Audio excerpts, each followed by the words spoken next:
Olá, espero que você esteja bem e confiante no Senhor. Nessa semana, em nosso estudo das Escrituras, vamos conversar sobre a expiação horizontal, a relação entre a cruz e a igreja, a partir do guia de estudos da lição da Escola Sabatina, cujo tema principal é o livro de Efésios. Continue conosco e que Deus te abençoe.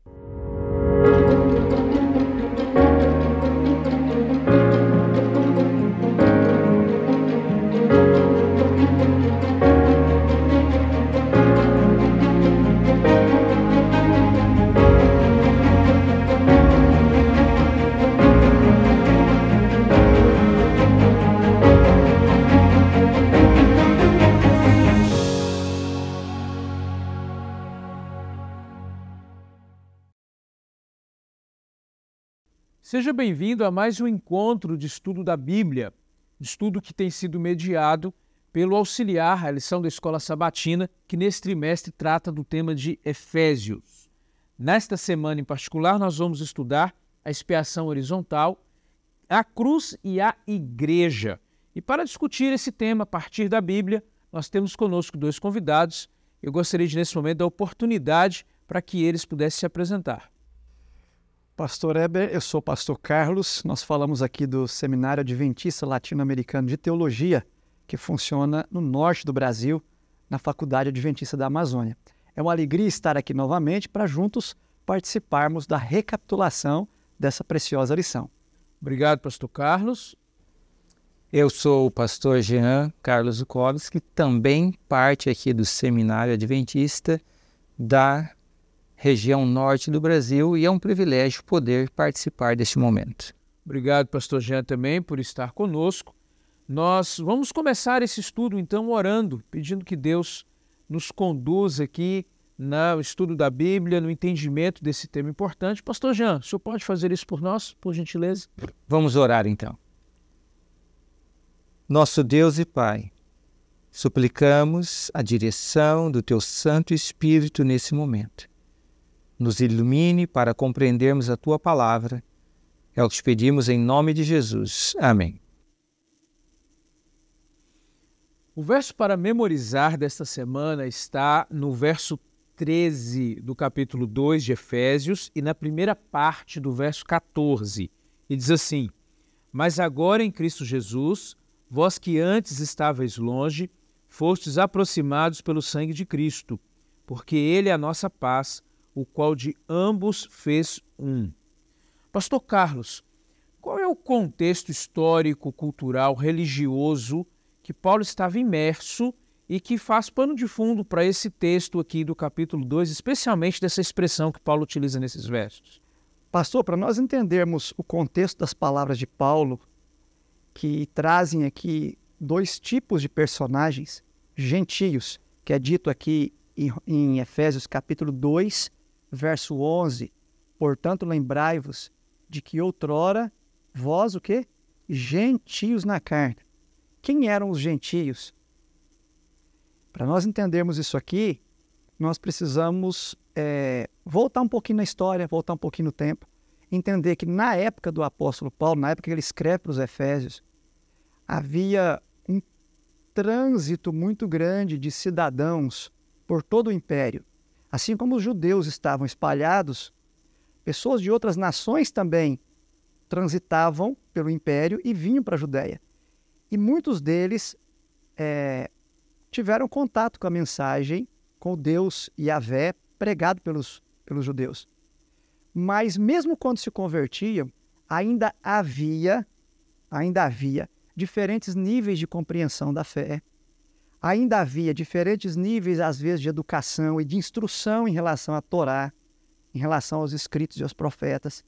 Haviam diferentes níveis, às vezes, financeiros entre um grupo e outro. Havia diferentes níveis, às vezes, de posições sociopolíticas. Você tem pessoas que têm cidadania romana também e outros não. Tanto na relação de gentio e judeu, quanto às vezes dentro dos próprios grupos você tinha às vezes essas diferenças. Você tinha também diferenças de históricos nacionalistas muito fortes, aflorando ali. Você tinha às vezes diferença de costumes cotidianos culturais. os ritos de passagem, casamentos, nascimentos e etc. Você tinha também aquilo que todo ser humano tem, tendências herdadas e tendências cultivadas para o mal. Então estamos diante de grupos muito peculiares e que vêm de diferentes realidades e que agora se encontram num mesmo ambiente, sob o palio de uma mesma fé, mas ainda mantendo características peculiares. Isso vai trazer alguns contrastes, isso vai trazer alguns ruídos ao lidar com esses contrastes. Existe um ponto aqui, pastor, que é importante nós vermos também, dentro desse contexto que o pastor Carlos está falando, é que Paulo, ele menciona, né, gentios na carne, tá? Chamados incircuncisos, e os que se intitulam circuncisos na carne, mas por mãos humanas. Ou seja, ele coloca aqui um vocabulário da época muito comum dentro da comunidade de Israel que fazia essa separação. E essa separação ocorria dentro do seguinte contexto. Este grupo aqui tinha sido escolhido para ser povo de Deus. E a marca era na carne, um pacto de sangue, circuncisão. A partir daí, eles compreenderam erroneamente o seu papel.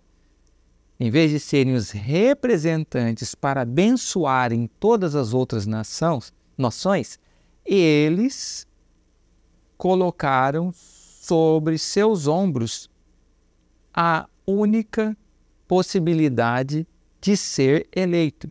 Ou seja, os outros não têm possibilidade de participarem do povo de Deus.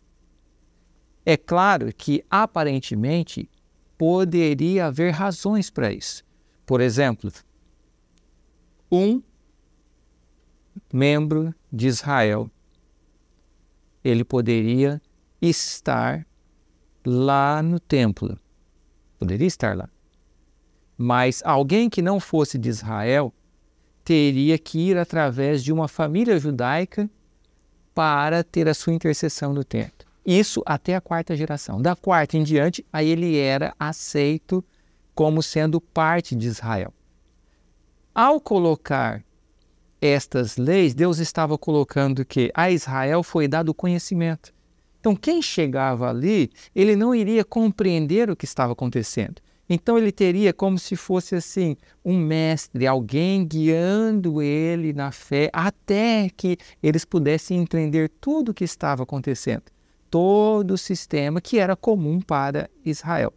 Então, era esse papel que Deus chamou para eles atraírem e serem uma bênção. Mas eles usaram isso como uma parede de separação. Nós somos escolhidos, vocês aí não fazem parte da comunidade especial dos que são salvos. Então me parece, pastor, que o contexto aí envolvia um pouco de... Chegou ao ponto de essa separação, essa discriminação envolver um pouco de hostilidade, que é o que a gente vai ver mais adiante. Ok. Agora, pastor Jean, Paulo ele vai colocar os dois grupos agora no mesmo nível.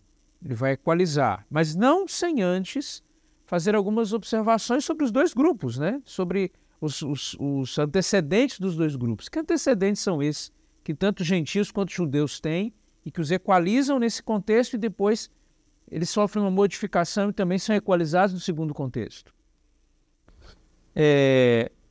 Já foi tratado por Paulo antes, e ele vai desenvolvendo nessa mesma carta aos Efésios, o contexto de que ambos os grupos são pecadores e merecem a graça de Deus.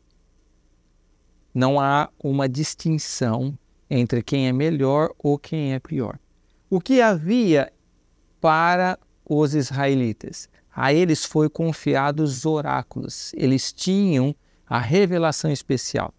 Aos outros, não. Então, esses aqui tinham a responsabilidade de ensinar aos outros. Mas diante de Deus, todos eram pecadores e careciam do mesmo Salvador, do mesmo sistema para herdarem a salvação.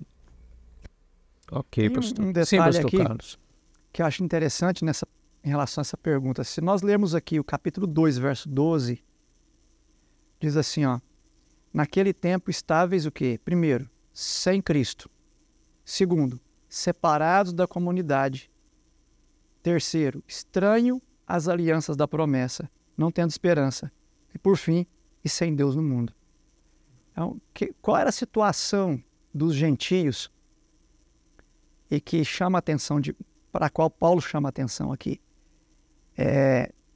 Se você for observar aqui, eles estavam, no passado, estiveram longe de Cristo, estiveram longe da igreja, porque fala a comunidade de Israel, que na antiga dispensação representava a igreja,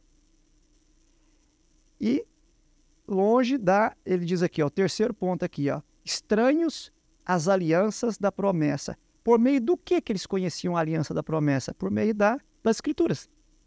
Então, qual era a situação desse povo antes? Eles estavam sem Cristo, distante da igreja e distante da palavra de Deus, para conhecer as alianças que se cumpriam no Mexiá, no Cristo. E essa é mais ou menos essa tríade que Paulo identifica como a situação anterior dos gentios, era de maneira geral a situação dos judeus que não aceitaram a Cristo, e é também a situação daqueles que hoje não aceitam a Cristo. Então, não é uma situação simples, né? É uma situação que clama por alguma solução. Porque se você está longe de Cristo, longe da igreja e longe da palavra de Deus, qual é a tua situação? O verso termina, fala assim, e sem Deus no mundo. Você está no mundo, mas você está sem essa tríade, sem Cristo, sem a igreja, sem a sua palavra. E aqui eu vejo um ponto importante, porque quando Paulo mapeia o passado dos gentios, ele coloca de maneira inseparável Cristo, a igreja e a palavra de Deus. Isso é algo que fala muito forte. Sem isso, nós precisamos de algo que ele mesmo vai chamar aqui de reconciliação. Né? Mas é importante para nós não esquecermos, quem nos assiste, que essas realidades, essas verdades, elas andam juntas. Cristo, sua palavra e sua igreja.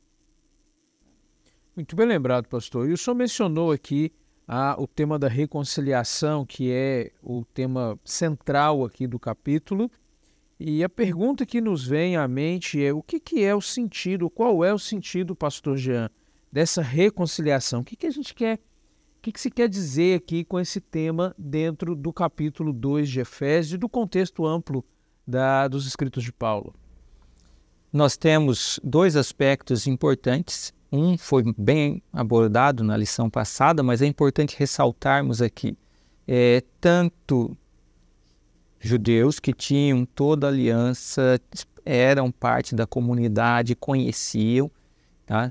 Quanto os gentios, ambos estavam separados de Deus, e para se aproximarem de Deus era necessário um mediador, que é Cristo. Ambos os grupos. Tá? Só que olhando dentro do contexto que o pastor Carlos colocou, os gentios estavam um pouquinho pior, porque nem conheciam toda essa realidade. Então, a grande reconciliação é Cristo, ele agora tira essa barreira que separa o homem de Deus.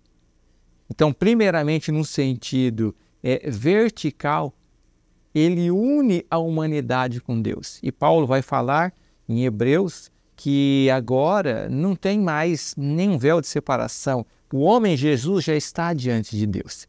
Então, houve essa reconciliação. Agora, o importante são os desdobramentos disso. Essa reconciliação vertical também amplia para a horizontal. Ok. Pastor Carlos, pensando nesse aspecto da reconciliação num contexto horizontal, como resultado da reconciliação com Deus, contexto vertical, quais são os desafios que a gente enfrenta hoje enquanto igreja, enquanto pessoas, enquanto comunidade de fé, para vivenciarmos de fato essa reconciliação uns com os outros? Bem, pastor, eu colocaria 2 pontos aqui para a gente refletir essa pergunta, porque ela é muito importante. O primeiro ponto é o verbo usado aqui por Paulo, apokatalasso, ele tem um detalhe aqui. Ele tem uma preposição apó, e essa preposição vai dar uma ideia de completude, uma ideia de algo absoluto, algo que os efeitos serão duradouros. O que Paulo está colocando aqui é que Cristo veio e buscou os gentios para reconciliarem os gentios com ele. E é interessante porque esse verbo, ele indica que a parte oposta colocou de lado a sua inimizade. Quer dizer, não havia da parte de Cristo uma indisposição com os gentios, mas havia dos gentios uma disposição com Cristo. E pelo poder do Espírito Santo trabalhando no coração deles, eles abandonam essa indisposição e eles são reconciliados. Cristo os reconcilia com ele. Mas é interessante notar que essa reconciliação, ela é completa. Por isso o uso da preposição. Ela é duradoura. E ela teve efeito não só no momento que aconteceu, mas agora, quando esse gentio é colocado em contato com o judeu, para conviver com o judeu na igreja, aquela reconciliação que Deus produziu no coração deles em relação a ele, vai se refletir nas suas relações com os judeus. Os judeus que antes os segregavam, os judeus que antes os ameaçavam, que antes fazia uma fala infeliz, uma fala descabida, que antes os rechaçavam, eles agora vão conviver e vão conviver como irmãos em Cristo. Isso pressupõe pelo menos 3 realidades. Primeiro, que de agora em diante, reconciliados com Cristo, eu receberei poder dele para lidar com as minhas indignações no convívio com o meu semelhante. Eu vou receber poder para lidar com as minhas mágoas e vou receber poder para lidar com o ódio pecaminoso que às vezes nasce e brota no nosso coração. Eu fico imaginando na mesma igreja, em Éfeso, nós já vimos na primeira lição, era uma igreja de, entre aspas, metrópole para aquele tempo, né? E aquela quantidade de pessoas e se encontrando ali, as pessoas passando, vindo de todos os lugares e se encontram na mesma congregação e agora se lembram das ofensas, se lembram dos trocadilhos, se lembram das mágoas uns com os outros. Mas o que é bonito aqui nessa questão da reconciliação é o que está lá em Colossenses. Eu quero chamar a atenção do leitor, se me permitir, eu quero ler com você Colossenses 1, 20 e 22, que é escrita também por Paulo e tem a mesma linguagem aqui. A mesma linguagem aqui da carta de Paulo aos Efésios, Colossenses 1, versos 20, diz assim: e havendo feito, Colossenses 1, verso 20, e que, havendo feito a paz pelo sangue da sua cruz, por meio dele, reconciliasse com quem? Consigo mesmo todas as coisas, quer sobre a terra, quer nos céus. E aí continua, e a vós outros também que outrora éreis o quê? Estranhos e inimigos do entendimento pelas vossas obras malignas, agora, porém, vos reconciliou no corpo da sua carne, mediante a sua morte. Para quê?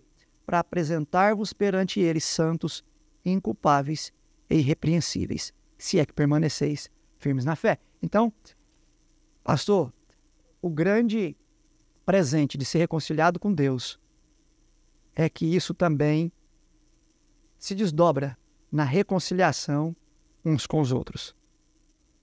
Obrigado, pastor. Pastor Jean, o senhor gostaria, antes da gente terminar esse bloco, de acrescentar alguma coisa mais sobre essa questão da reconciliação de Deus com o seu povo e das pessoas no contexto atual?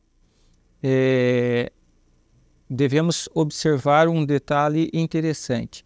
Nós somos agora chamados filhos de Deus. E Cristo é colocado como nosso irmão mais velho. Então é um contexto de família. Então, este irmão mais velho, este primogênito, ele nos une ao Pai. Então, todos os outros, independentemente de raça, cor ou qualquer outra diferença, ela deixa de existir em Cristo. Todos somos irmãos, uma única família, não tem ninguém maior, menor ou qualquer outra coisa. E esse é o lindo da reconciliação. A reconciliação com Deus torna todos que foram reconciliados iguais, filhos de Deus, herdeiros em Cristo. Muito obrigado, pastor. Nós vamos fazer um breve intervalo aqui no nosso momento de estudo, mas fique aí atento, continue conosco, a gente já volta.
Salte Faama, um seminário em missão.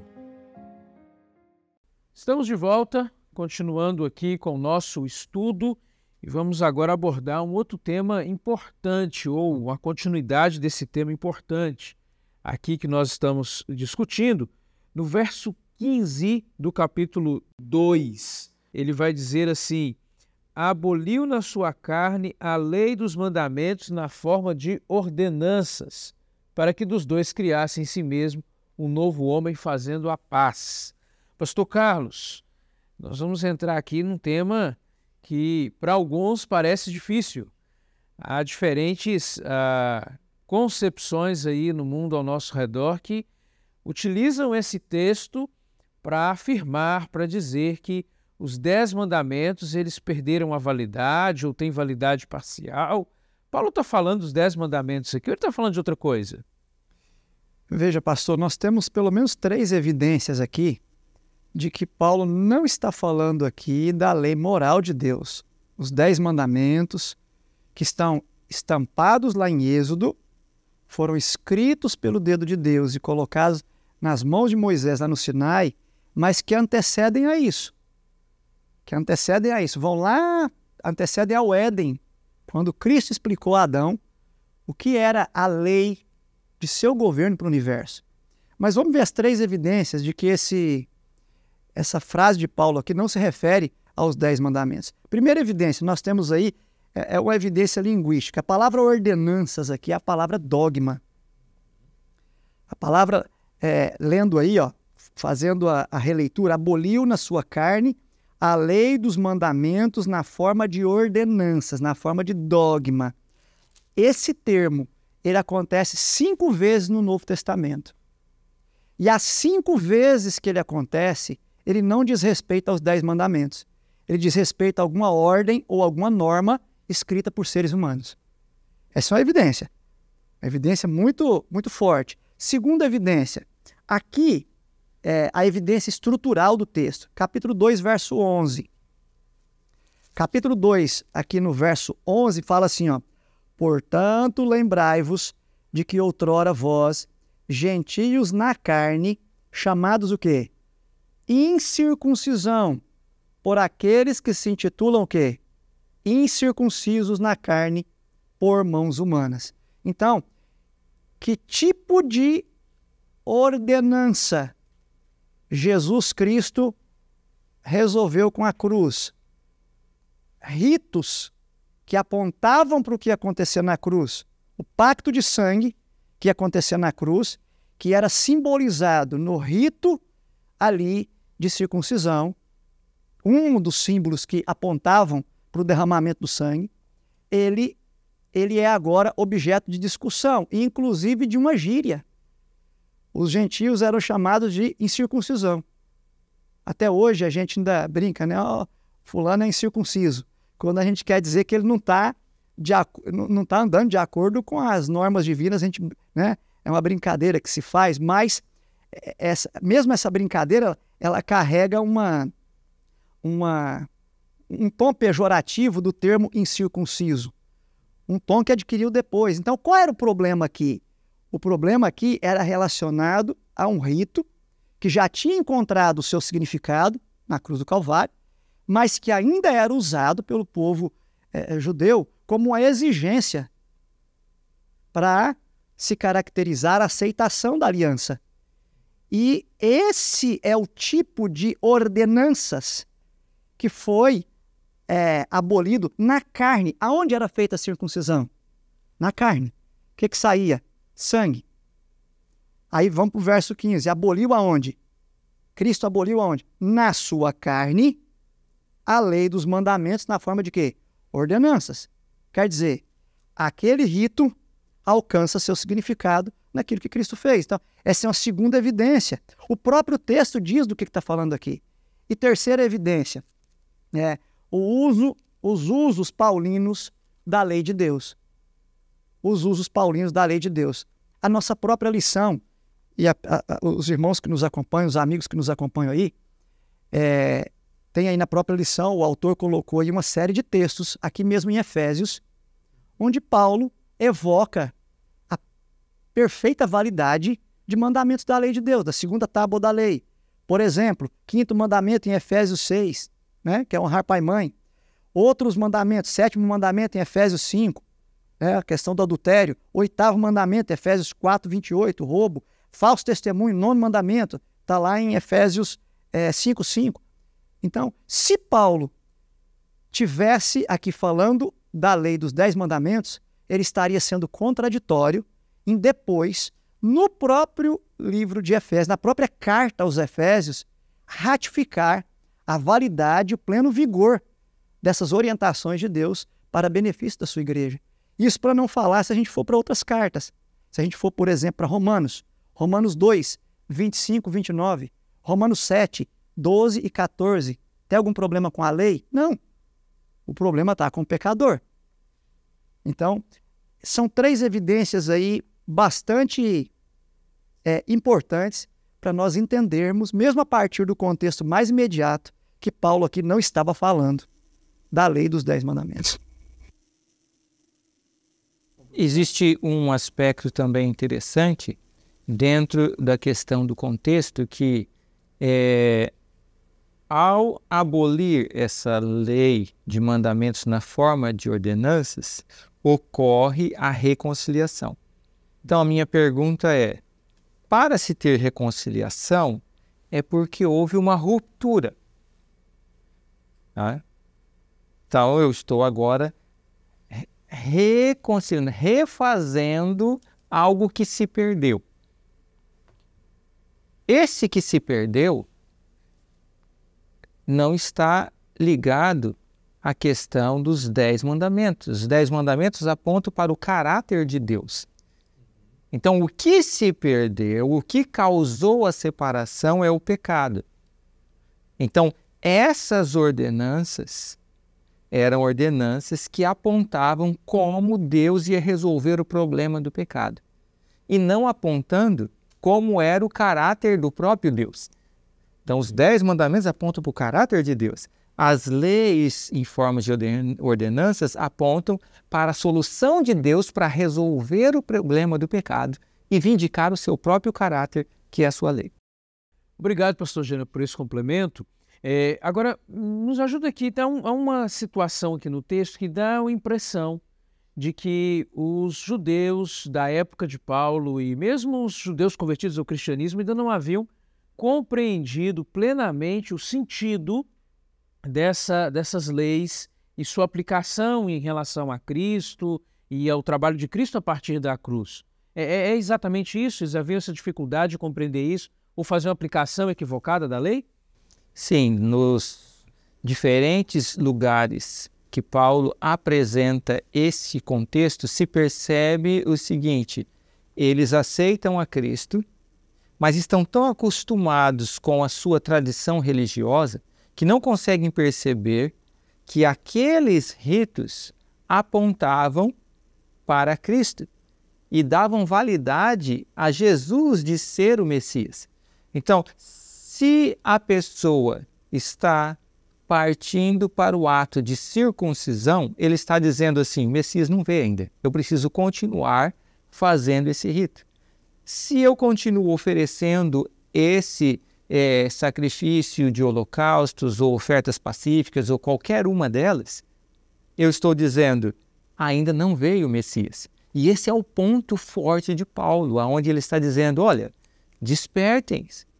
Se você diz que aceitou a Cristo e continua seguindo esse ritualismo, você está dizendo que o Messias não veio. Então Jesus não é o Jesus.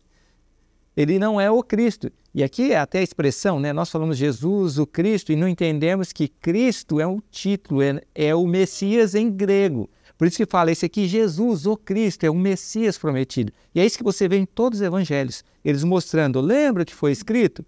Ó, se cumpriu aqui, em Cristo. Então, esse é o grande ponto.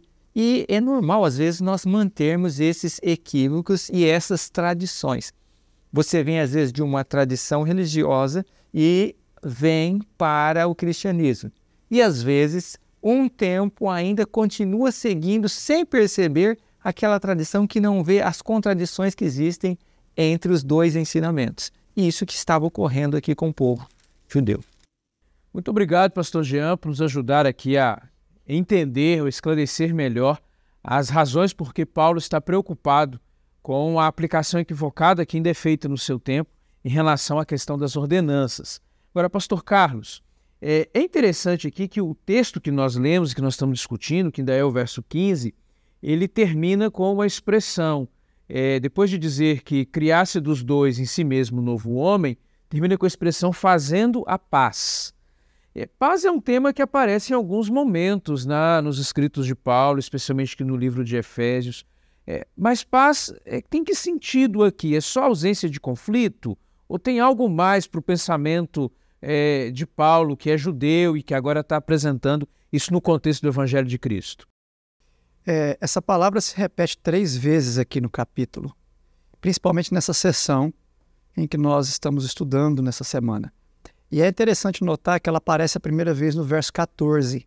Ali é dito que Cristo é a paz. O verbo ali, o verbo usado é muito forte. Paulo não está falando de algo que Deus tem. Está falando de algo que Deus é. Que ele está dizendo que Cristo é a paz. Por conta de ser quem ele é, aí vem agora, aqui no verso 15 diz, fazendo a paz. Ou seja, Cristo age, a providência de Cristo para nos reconciliar com Deus é trazer paz para essa relação. E aí, por isso nós recebemos dessa paz. A paz que o indivíduo recebe aqui é a paz que Cristo traz quando o indivíduo é reconciliado com Deus. Aquele que estava afastado, separado por causa do pecado, agora ele não está mais separado. Agora ele está na presença do Deus que o ama, que o cuida, que o guia, que o abençoa, que o dirige. Isso traz para ele paz. Traz para o outro também, que também foi reconciliado.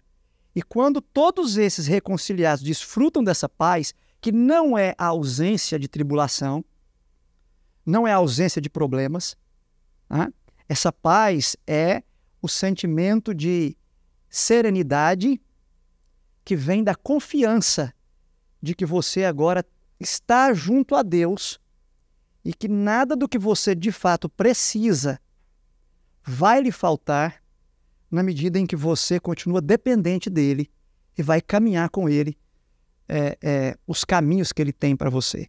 Então, eu acho que isso aqui é muito bonito. E sabe qual vai ser a atitude dessa pessoa? Quando você chega aqui no verso 17, diz assim, ó, e vindo também, evangelizou o quê? Paz. Evangelizou paz. Ou seja, o que Cristo trouxe tem a ver com aquilo que ele está disposto a fazer em razão do que ele é. Quando nós experimentamos essa paz, pastor, isso vai acontecer na nossa vida também. Nós vamos nos parecer mais com Cristo, as pessoas vão ver a serenidade dele em nós. Nós vamos agir para levar a paz para as pessoas. E ao fazer isso, nós vamos estar evangelizando a paz. Não por acaso Jesus diz assim, a minha paz vos dou.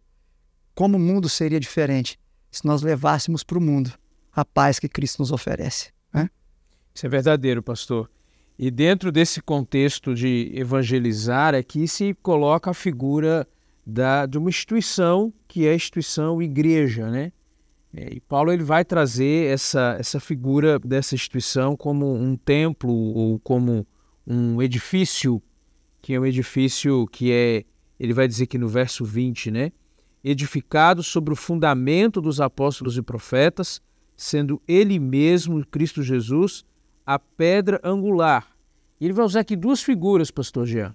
Ele, ao mesmo tempo que ele fala do edifício, de um processo de edificação, mas ele usa aqui uma linguagem que também não é só da edificação, é a linguagem da vida, da biologia. Ele vai dizer, olha, é um edifício, um prédio que cresce. O que Paulo quer dizer com essa metáfora e com essas duas realidades? Edificar e crescer. É importante nós olharmos que essas metáforas ele coloca no contexto do como você é edificado. Então, você é edificado sobre o fundamento dos apóstolos e profetas. Tá? O que é esse fundamento? Você é edificado através da palavra, dos ensinamentos. Conhecereis a verdade vos libertará. Nós somos santificados pela verdade. E essa verdade, o que ela é? Cristo, ou seja, apóstolos e profetas não estão falando de si mesmos. Tanto o Antigo como o Novo Testamento, eles apresentam a Cristo. E aí ele vem e fala, olha, esse aqui não é um prédio estático.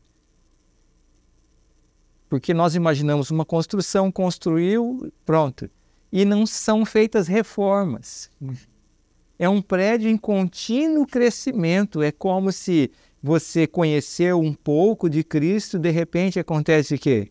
Expande, expande, expande, expande, expande, e você nunca para na graça e no conhecimento de Cristo. Você pode ver quantos anos quiser aqui, você estará sempre crescendo. Então, é interessante que ele une essas duas ideias, que se olhar mesmo para um prédio não faz muito sentido. Mas ele está dizendo, olha, esse é um prédio diferente. É um edifício que ele é bem ajustado e ele cresce para Deus. Tá? Então é interessante esse contexto, essa dinâmica que ele coloca centrada na palavra, nos ensinos de Cristo. Obrigado. Um detalhe Sim, interessante aqui, pastor, que eu achei muito interessante. Nas três metáforas que Paulo usa aqui, verso 16, o corpo.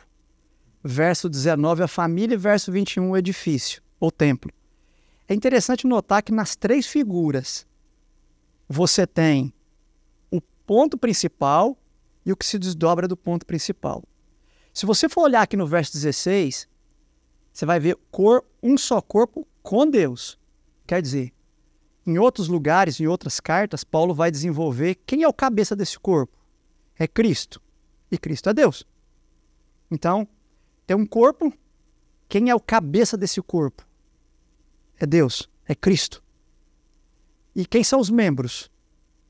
Judeus, gentios e todos os mais que aceitarem. Quando você vai agora para a família, você vai ver aqui no verso 19, sois família de quem? De Deus. Toda família tem um líder espiritual. Toda família tem um líder.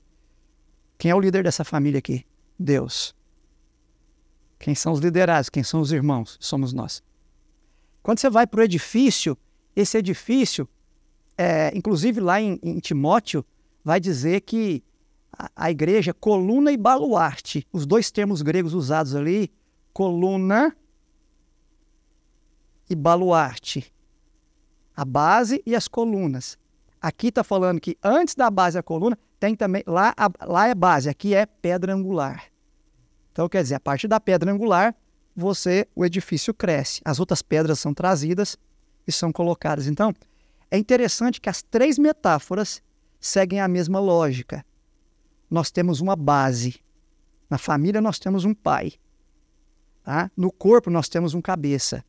E no templo nós temos uma pedra angular. Quer viver conciliado com eles? Ok, é o caminho para poder também viver conciliados uns com os outros. Isso nos diz muito. Isso aqui não é mera teoria. Nós precisamos entender, quando a gente chega na igreja sábado de manhã, nos lembrarmos que aquele edifício ali tem uma pedra angular, que é Cristo. Aquela família ali tem um líder que é Cristo. Tá? E aquele corpo ali tem um cabeça que é Cristo. Isso muda a nossa concepção de igreja. Numa época de muita liquidez na concepção de igreja, né? Isso muda a nossa visão da igreja. Nós precisamos ter mais cuidado, nós precisamos ter mais amor, mais respeito, mais consciência do que é esse corpo, esse templo e esse edifício aí. Muito bem lembrado, pastor. Isso nos faz pensar aqui em quanto Paulo era preocupado ao longo desse livro e de suas cartas com o assunto da unidade, né? A unidade do corpo de Cristo, essas figuras todas que ele utiliza, elas enfatizam esse aspecto de unidade baseada na pessoa de Cristo. Agora, para a gente terminar aqui esse bloco, o pastor Jean ou o pastor Carlos, um dos dois ou ambos podem comentar, nós vemos aqui, especialmente no capítulo seguinte, que é tema da próxima lição, mas no verso 10, há uma expressão aqui que vai dizer assim, para que pela igreja a multiforme sabedoria de Deus se torne conhecida, agora dos principados e potestades dos lugares celestiais. A gente vai explorar essa questão dos principados e potestades numa lição mais à frente. Mas a questão aqui é, essa unidade dos membros da igreja, essa unidade obtida aqui com essa liderança de Cristo, ela tem um propósito maior, me parece. Que propósito maior seria isso? Qual é o objetivo final aqui? Não parece ser só reconciliar os seres humanos entre si, ou mesmo dos seres humanos com Deus. Parece que tem algo mais em jogo. É isso? Sem dúvida. O plano da salvação, como nós lembramos em outra lição, ele tem como objetivo primário a vindicação do caráter de Deus, que foi questionado por Lúcifer desde a rebelião no céu. E é por isso que Paulo chama a atenção aqui, que ao Deus o quê?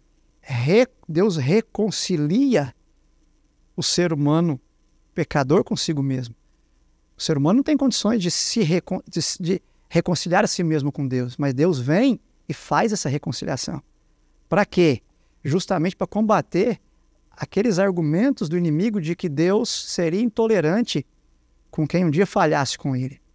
Deus continua amando e vai em busca do pecador, mas de uma maneira que mostra para o pecador que ele é buscado da maneira em que está, mas ele não permanece da maneira em que está. Deus o restaura, e é por isso que é bonito aqui quando fala que ele vai crescendo.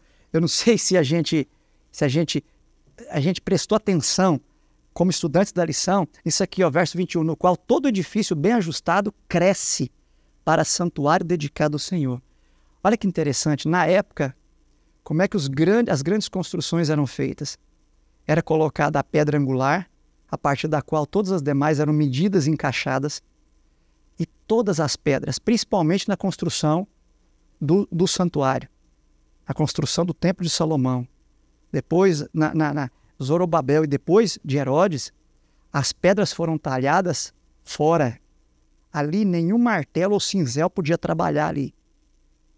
Então, ou seja, quando diz que nós somos essas pedras, que somos trazidos para ser ajustados a esse templo, e aí é uma metáfora aqui sobrenatural, que essas pedras, o edifício cresce. Como é que pode um edifício feito de pedras crescer? É porque a igreja, quando a gente olha, por exemplo, para um exército, você que nos ouve, preste bem atenção nisso. O exército é a soma dos seus soldados. Uma empresa é a soma dos seus empregados. Mas a igreja é maior do que a soma dos seus membros. Porque ali está o Espírito Santo. Por isso o edifício cresce. Por isso nós crescemos. E quando eu olho para o tabernáculo do Antigo Testamento, eu vejo o que Deus quer dizer com isso. Santidade. Crescimento na graça. O santuário servia para quê? A habitação de Deus. Paulo vai falar disso lá em Coríntios. E qual era o foco? As pessoas olhavam para o santuário e viam ali ilustrado Cristo, o centro era Cristo e o seu propósito redentivo. Então, quando é que nós crescemos? Quando nós permitimos que o Espírito Santo produza isso na nossa vida. E aí, como templo, nós vamos crescendo. Para quê? Para a glória do próprio templo? Quando o templo cresce, quem aparece não são as pedras. Quem aparece é a pedra angular. Por quê? Porque quando ela aparece, o caráter de Deus é vindicado. Porque fica claro para todo o universo que pelo sangue dela, pelo sacrifício dela, nós fomos comprados para Deus. Então, isso é muito importante. Eu acho que aqui daria uma semana de oração para a gente mergulhar, né? E tem um aspecto nesse contexto que o pastor Carlos está falando que nos faz refletir também. Hoje se fala muito em comunidade, vários movimentos religiosos até trocam seus nomes e fica comunidades e comunidades, mas na descrição colocada por Paulo e os elementos que o pastor Carlos trouxe, o centro não está nos membros do corpo, o centro não está nos membros da família e nem nas pedras. O texto diz aqui, no qual também vós juntamente estáis sendo edificados para a habitação de Deus no Espírito, no versículo 22. Ou seja, eu só sou uma pedra. Então, a igreja não tem a minha cara, nem a sua, nem desse, nem da nossa comunidade. A igreja tem uma cara. Cristo. Então, é Ele que, no fim, quem olhar vai perceber o quê? Cristo. E não a minha cultura, a minha comunidade, o meu gosto. Não, o que vai aparecer ali é que todos nós agora fomos transformados e nos encaixamos uns nos outros, ou seja, não sobressai o que eu acho ou o que eu penso, e nem sobressai o meu gosto, a minha cultura, o meu estilo. Eu sou encaixado em Cristo. E tem que ficar tão bem encaixado que o outro que vem, ele também vai ser encaixado em Cristo. E não sou eu que apareço. E aí o corpo de Cristo está sendo edificado. Todo o poder do Espírito está sendo mostrado. Aí o mundo vai poder chegar e dizer assim, olha, se Deus existe, Ele existe porque eu conheci vocês. Então não é o meu jeito, a minha comunidade é Cristo. E Ele é que vai sendo expandido através daqueles que são partes do seu corpo, do seu templo, da sua família. E pastor, eu sei que o nosso tempo está exíguo, mas nós não podemos terminar sem deixar um detalhe aqui. Sim, A Sra. White, quando ela comenta esses textos de Paulo aqui, de Efésios 2, ela insiste muito com a questão da unidade. A unidade. A unidade. Cristo quer a nossa unidade com Ele e a nossa unidade uns com os outros. Ela chega a dizer que a unidade da igreja é a prova do seu discipulado verdadeiro. Numa época de tanto questionamento, de tantos ataques à igreja, nós precisamos atentar para isso. A unidade é a prova cabal do nosso discipulado. Nós precisamos estar unidos na nossa teologia, unidos na nossa identidade e unidos na nossa missão. Sem isso, nós não estaremos cumprindo o que está aqui. Note que o corpo não é dois corpos, é um corpo. Não é duas famílias, é uma família. E não são dois templos ou edifícios, é um edifício. Muito obrigado, pastor Carlos, pastor Jean. Infelizmente, o nosso tempo aqui já está esgotado. Mas antes de nós finalizarmos com uma oração, as palavras finais ou um conselho final, pastor Jean e pastor Carlos, para as pessoas que nos assistem, que acompanham esse estudo, sobre esses temas importantes que nós discutimos aqui hoje, especialmente sobre essa questão da unidade. Nós devemos nos lembrar sempre que quando eu me reconcilio com Deus, o amor de Deus vai ser a base do meu viver. E eu vou agora buscar estar em harmonia com os meus semelhantes que fazem parte do corpo de Cristo. Obrigado, pastor Jean. Pastor Carlos? Eu deixo com os irmãos e amigos que nos assistem o verso 18, 2:18. Porque por ele ambos temos acesso ao Pai em um Espírito. Esse texto de Paulo aqui, ele falou da obra do Pai, a obra do Filho e a obra do Espírito Santo. Toda a divindade, pastor, está empenhada em nos reconciliar com o céu e nos reconciliar uns com os outros. Me impressionou muito lembrar que quando Jesus encarnou, os pagãos do Oriente, os magos, vieram até Jesus e reconheceram como Senhor. Quando Jesus estava para morrer, os pagãos do Ocidente, agora os gregos, vieram reconhecê-lo como Senhor. E nós vamos reconhecer a Cristo como nosso Senhor, como nosso reconciliador com o Pai e uns com os outros. Esse é o nosso apelo. Obrigado, pastor. O senhor pode encerrar esse momento de estudo, pastor Carlos, orando pelas pessoas que estão nos acompanhando, pelos nossos amigos, para que de fato nós possamos ter isso em mente na nossa vida e buscarmos a cada dia essa reconciliação individual, pessoal, com Deus e através dele com as demais pessoas. Vamos orar então. Pai querido que estás nos céus, te damos graças por tua palavra, Pai. Te damos graças pelo ministério apostólico de Paulo, pelas lições deixadas que ainda são vivas para nós, nos lembrando, Senhor, do sangue do teu sacrifício oferecido na cruz do Calvário para afastar a ira de Deus contra nós, desviando a ira do Pai sobre o Filho, para que nós hoje pudéssemos receber da justiça do Filho e pudéssemos, Senhor Deus, compartilhar das bênçãos que Ele recebe no santuário celestial. Pai querido, obrigado por seres quem é, o Deus da paz, por fazeres a paz e por ter vindo teu Filho evangelizar-nos na paz. Faça-nos, Senhor Deus, instrumentos de paz. Ajuda-nos, perdoa-nos e fica conosco. Te agradecemos e te oramos, em nome de Jesus.